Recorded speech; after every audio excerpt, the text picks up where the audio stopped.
नमस्ते, म साजना थापा। हजुरहरू सम्पूर्णलाई स्वागत छ मेरो च्यानल शब्द सिंह रिभ्यूमा।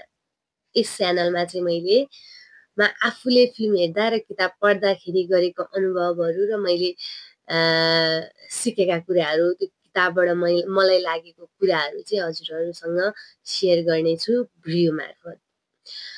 आजको यस एपिसोडमा चाहिँ मसँग एउटा यस्तो नेपाली उपन्यास छ जसलाई चाहिँ मान्छेहरूले प्रेम कथा भनेर पढ्छन्, तर वास्तवमा यो प्रेमको असफलता, पुरुष अहंकार र महिला स्वतन्त्रताको कथा हो।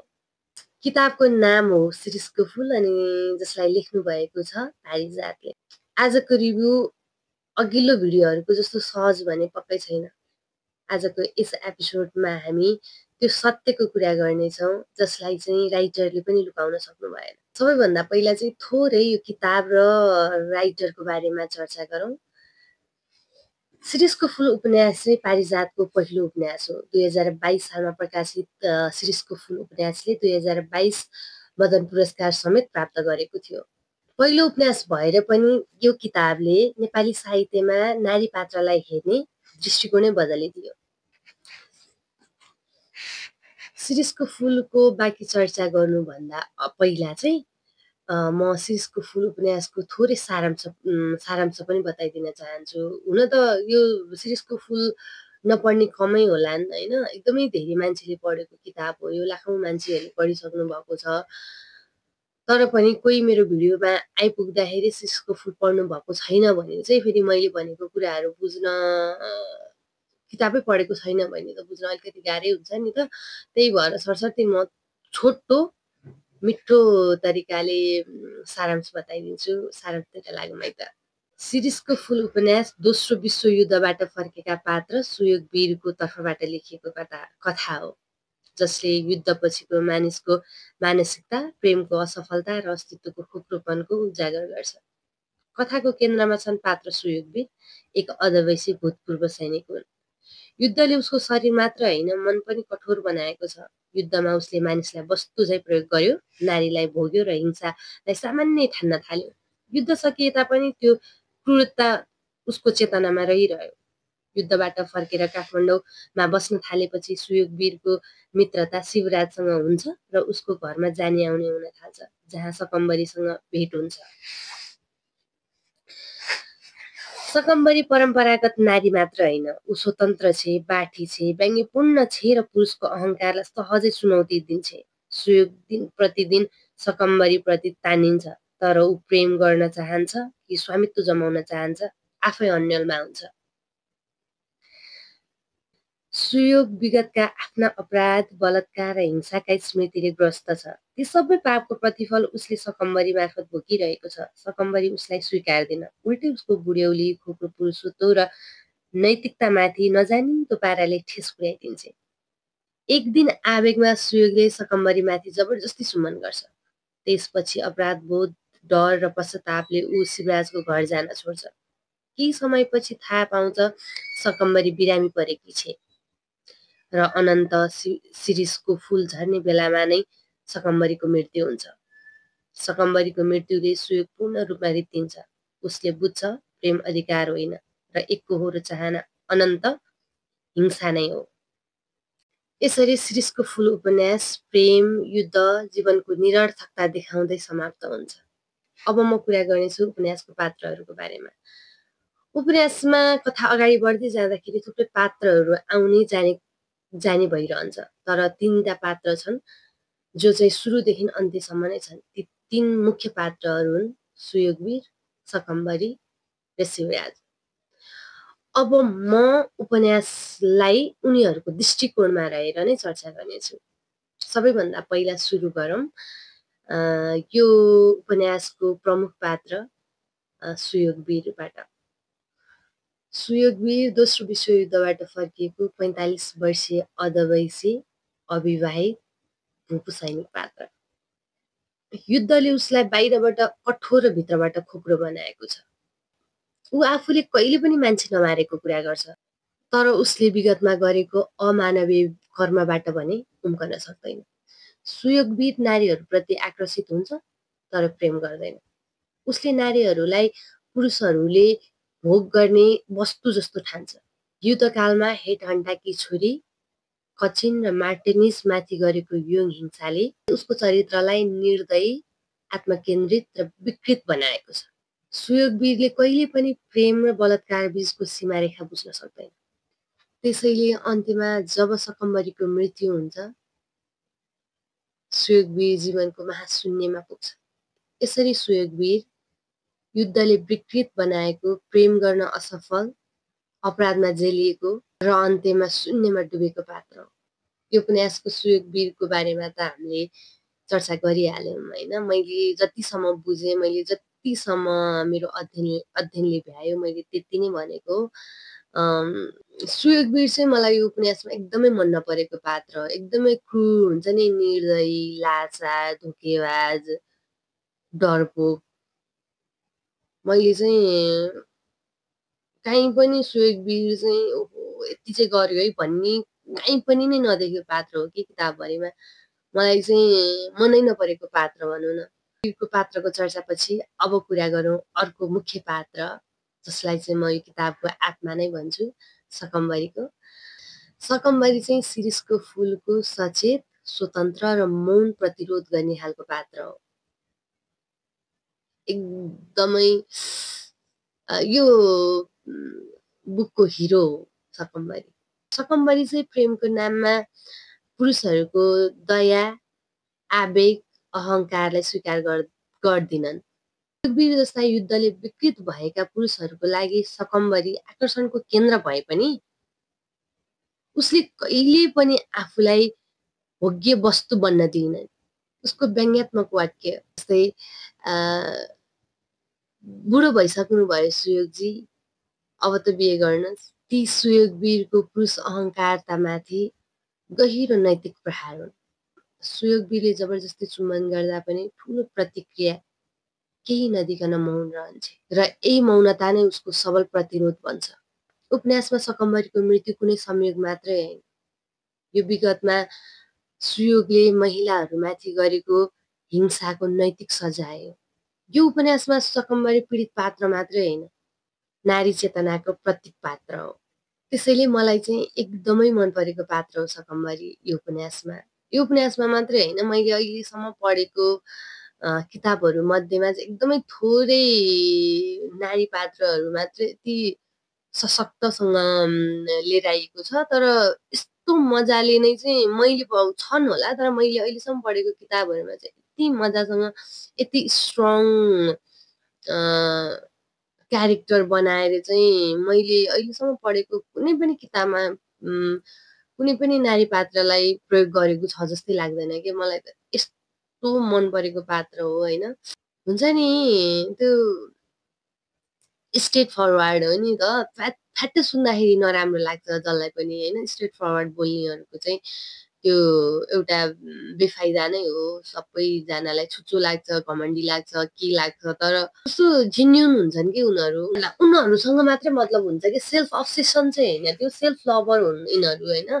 यो क्यारेक्टर चाहिँ सेल्फ लभर हो। मलाई सकम्बरी चाहिँ सेल्फ लभर नै लाग्छ। उसलाई बस ऊ हुन पाए हुन्छ कि, उसलाई ऊ मात्रै हुनु छ कि, उसलाई कसैको हुनु पनि छैन, कसैको बन्नु पनि छैन। न प्रेममा विश्वास छ उसलाई, प्रेम गर्दैन सकम्बरीले भन्नै सक्दैन, किनभने उसले उसको दाइ शिवलाई कति माया गर्छ सकम्बरीले शिवलाई माया गर्छ।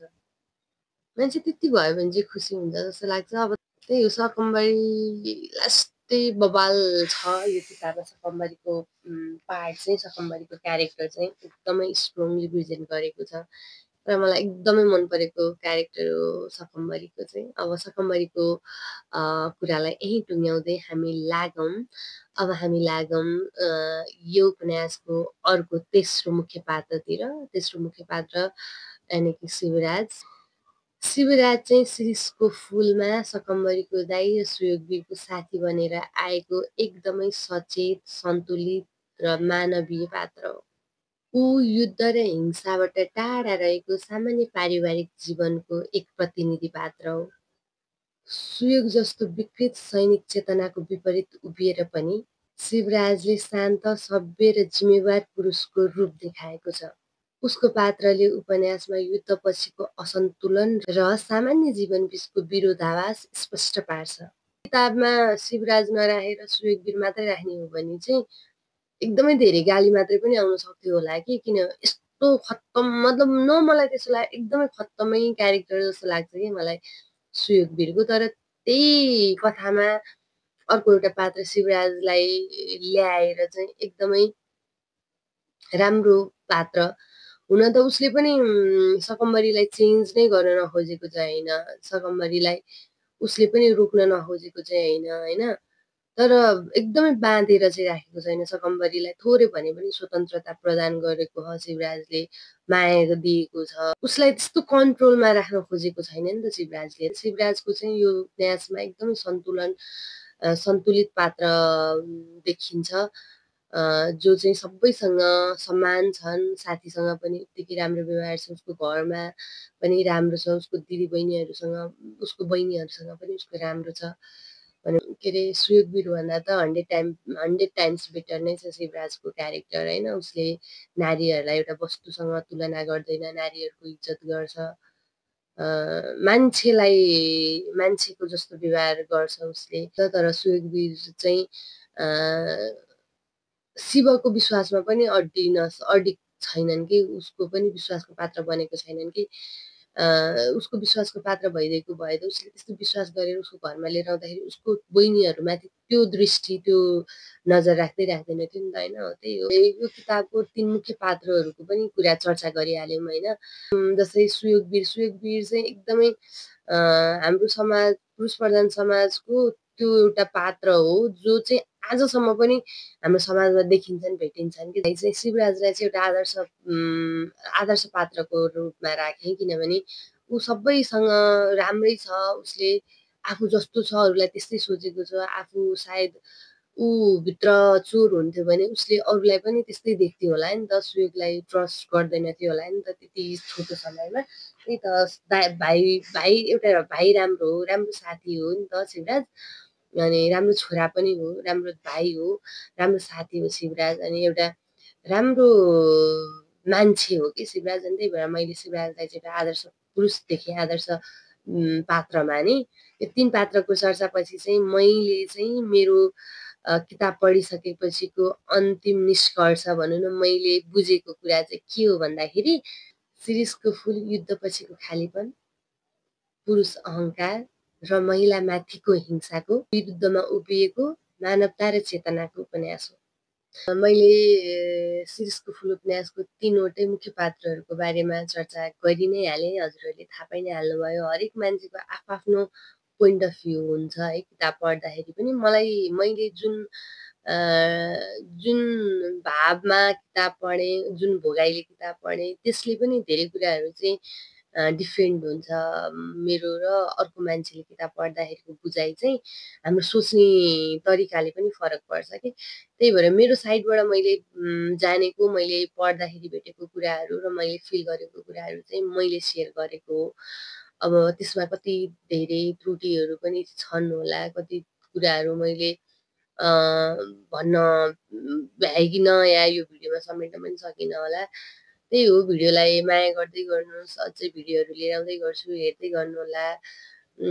यस्तै भिडियोहरू अझै मतलब सजेसनहरू दिनु, मैले एकदमै पर्फेक्ट त भिडियो त बनाएको छैन, एकदमै यो किताब पढिसकेपछि मेरो अनुभव सुनाउँछु भन्ने तरिकाले भिडियो बनाउने थिएँ। अनि त्यही बेलामा चाहिँ होइन, अलिकति डिटेल्समै गएर बनाउँ न त, मतलब जुन कुरा चाहिँ इन्फर्मेटिभ पनि होस्, जुन चाहिँ भिडियोबाट इन्फर्मेटिभ पनि होस् भन्ने ढङ्गले चाहिँ थोरै रिसर्च पनि गरेर भिडियो बनाउने कोसिस गरेको छु।